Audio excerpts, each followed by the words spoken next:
मेरे को ना तो बिजनेस करने का एक्सपीरियंस था और ना ही कभी मेरे फादर ने मुझे बोला कि तुझे ये बिजनेस करना चाहिए। बिलीफ लोगों के मन में होता है, कोई भी एक धारणा होती है आपके प्रोडक्ट को लेके, आपकी इंडस्ट्री को लेके, तो उस धारणा को, उस बिलीफ को ब्रेक करने के लिए स्टोरीज बनाई जाती है। तो 3 मिनट आपने उल जुलूल बातें करनी। जो स्टोरी आपकी 6 मिनट में खत्म हो जानी थी, वो स्टोरी आपकी 20-25 मिनट तक चली। स्टेप 1 में आपने, स्टेप 2 में अब हम कर रहे हैं समाप्ति के टाइम पे हमें लिखना है कि मैं अपने बाल तो नहीं बचा पाया पर अपनी बेटी के बाल जरूर बचाऊंगा। ये है स्टोरी, कहानी में बेच दी।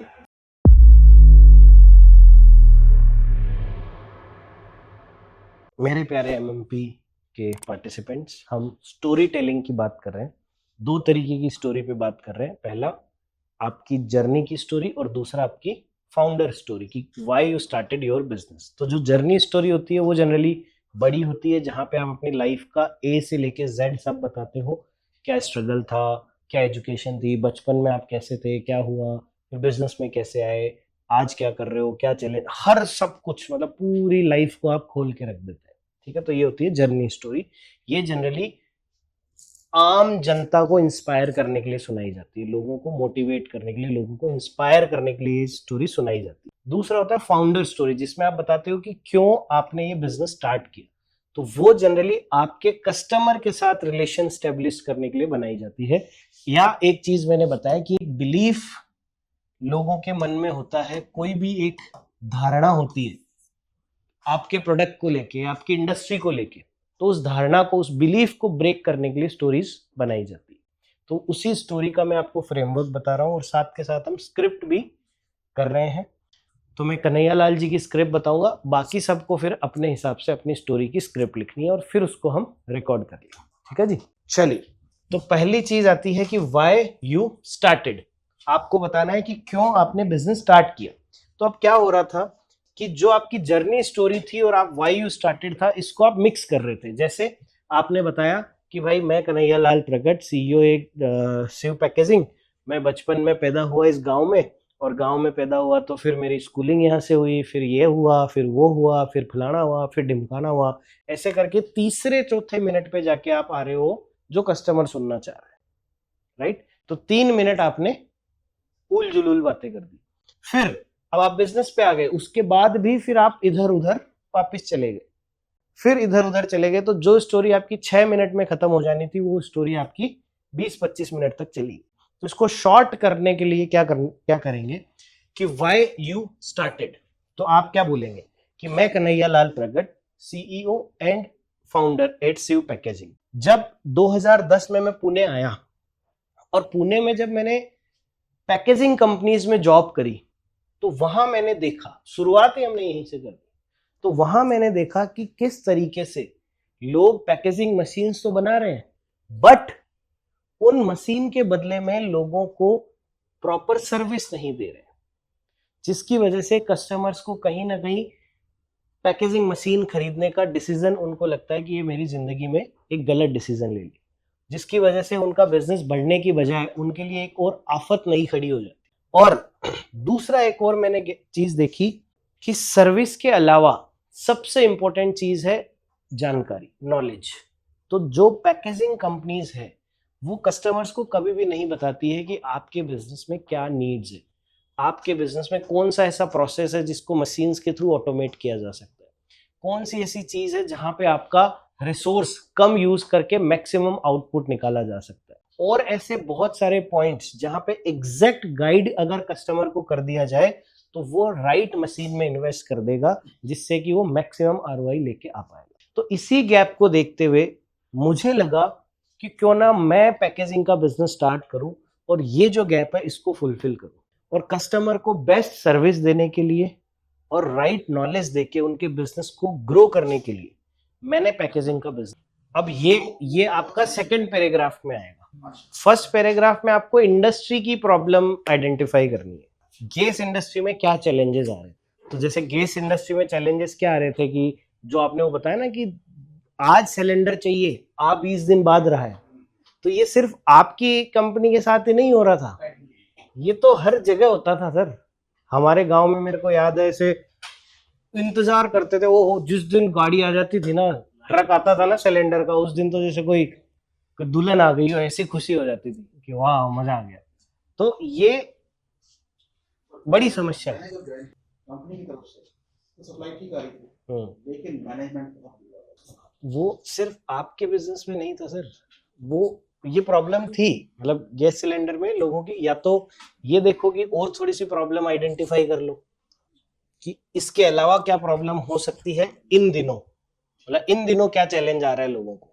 तो वो चैलेंज आप डाल दो कि मैंने देखा कि इंडस्ट्री में ये समस्याएं हैं, और इन्हीं को ध्यान में रखते हुए मैंने फिर, मतलब कहीं ना कहीं वो प्रॉब्लम हाईलाइट होनी चाहिए। वो वही तो बिलीफ अपने को ब्रेक करना है ना। जो आप बता रहे हो वो हमारा लाइफ स्टोरी में आ गया।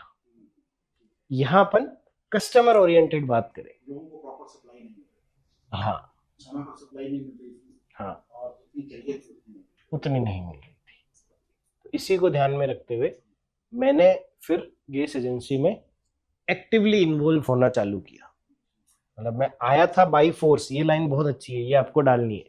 पर जब आया और फिर मैंने देखा कि यार लोगों को प्रॉपर सप्लाई नहीं मिल रही है, जितनी मिलनी चाहिए उतनी नहीं मिल पा रही है, तो फिर मैंने अपना इंटरेस्ट इसमें जगाया और मैं एक्टिवली इसमें इन्वॉल्व होना शुरू हुआ। अब जब आपने बिजनेस शुरू कर लिया तो शुरू करने के बाद क्या होगा, समस्याएं आएगी। ठीक है, तो अब समस्याएं जो आएगी वो हमें यहां बतानी। तो जैसे जोरावर जी की समस्याएं क्या आई कि अब मैं इस बिजनेस में एक्टिवली इन्वॉल्व होना चालू हुआ, बट मेरे को ना तो बिजनेस करने का एक्सपीरियंस था, और ना ही कभी मेरे फादर ने मुझे बोला कि तुझे ये बिजनेस करना चाहिए, क्योंकि उनकी इच्छा थी कि वो मुझे आईएएस बनाए, और मेरी भी कहीं ना कहीं इस बिजनेस में जाने की तो इच्छा नहीं थी।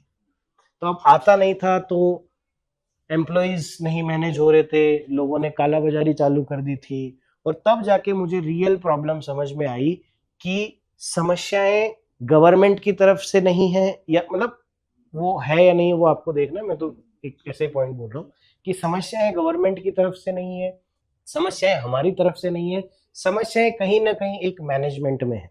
तो समझ गए, यहाँ सेकेंड स्टेप पे जब आपने बिजनेस शुरू कर लिया तो आपको क्या क्या चैलेंजेस आए। जैसे इन्होंने बोला कि पहले 9 महीने तक मुझे एक भी कस्टमर नहीं मिला। ठीक, तो ऐसे आपने चैलेंजेस लिखे। नाउ अब आपको बताना है कि व्हाट यू बिल्ट, अभी क्या बिल्ड कर दिया। हाँ, कि अब जो चैलेंजेस आ गए हमारे को, उस चैलेंजेस को कैसे हमने ओवरकम किया और हमने क्या क्या बिल्ड कर दिया। एन अचीवमेंट भी हाँ, हमारे को फिर ये हुआ, ये मिला, ये हुआ। ठीक, तो व्हाट यू बिल्ट हमें यहां लिखना है ये चीज। Got it. अब हम कर रहे हैं समाप्ति। तो समाप्ति के टाइम पे हमें लिखना है right about the impact, vision और कोर वैल्यूज, कि जो आपने बना दिया उसकी वजह से इम्पैक्ट क्या आ गए। जैसे मान लो कि प्रगट जी अब कह रहे हैं कि भैया ये हमारे को इतने सारे चैलेंजेस आए, उसके बावजूद भी हम 100 से ज़्यादा मशीनें बना चुके हैं, इतनी डिफरेंट टाइप, वहाँ मशीनों के नाम बोल दो कि हमने पेप्सी पैकेजिंग मशीन बना दी, हमने फलानी पैकेजिंग मशीन बना दी, हमने ये बना दिया, हमने ये बना दिया, हमने ये बना दिया, हमने ये बना दिया, ये बना दिया, ये बना दिया, ये बना दिया, सब कुछ बता दिया आपने। ठीक है, आप ये उल्टा हो गया, जो गैस एजेंसी थर्ड पे है वो यहाँ आएगा। वहां तो आपने क्या कर दिए, सॉल्यूशंस क्या अप्लाई कर दिए, कि आपने एसओपीज बना दिया, आपने ये बना दिया, केआरए बना दिया, फलाना बना दिया, ढिमकाना बना दिया। जो बना दिया वो सब लिख देना है।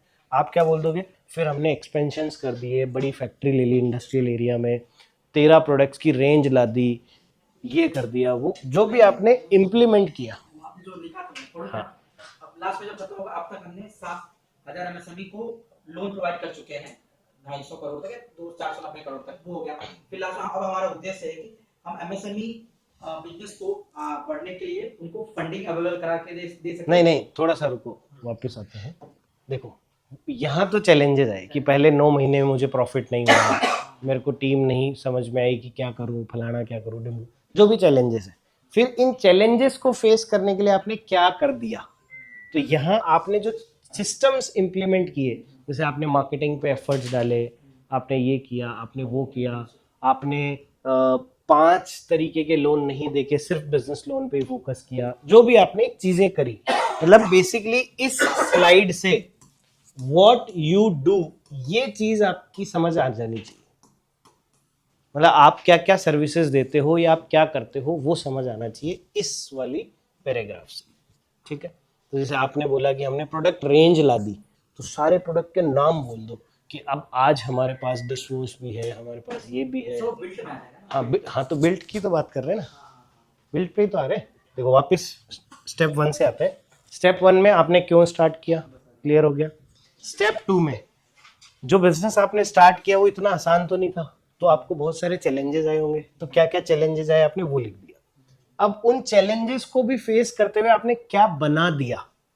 हमने जैसे सर बोलेंगे हमारे 4 शोरूम बन गए, हमारा इतना कि हमने सेल्स टीम बना दी, हमने अश्योर किया कि कोई भी ग्राहक को ये नहीं होना चाहिए, फलाना नहीं होना चाहिए, ये नहीं, जो भी आपने बिल्ड कर दिया। और लास्ट में फिर आ जाएगा कि हमारा इससे इम्पैक्ट क्या पड़ा। इम्पैक्ट ये पड़ा कि आज हम इतने कस्टमर्स को सर्व कर चुके हैं, कोई भी कस्टमर की हमारे पास कंप्लेन नहीं आती, तो यस 24 घंटे में पहुंच जाती है। आप बोलोगे कि हमारे डिस्ट्रीब्यूटर्स 190 प्लस डिस्ट्रीब्यूटर्स बन गए जो कि लाखों रुपए का प्रॉफिट बना रहे हैं, ये कर रहे हैं, वो कर रहे हैं। हाँ, उसका नतीजा क्या निकला। अब मान लो कि कोई कहता है यार मेरे पास इम्पैक्ट नहीं है बताने के लिए, तो आप अपना विजन बता सकते हो कि मेरे को ये करना है।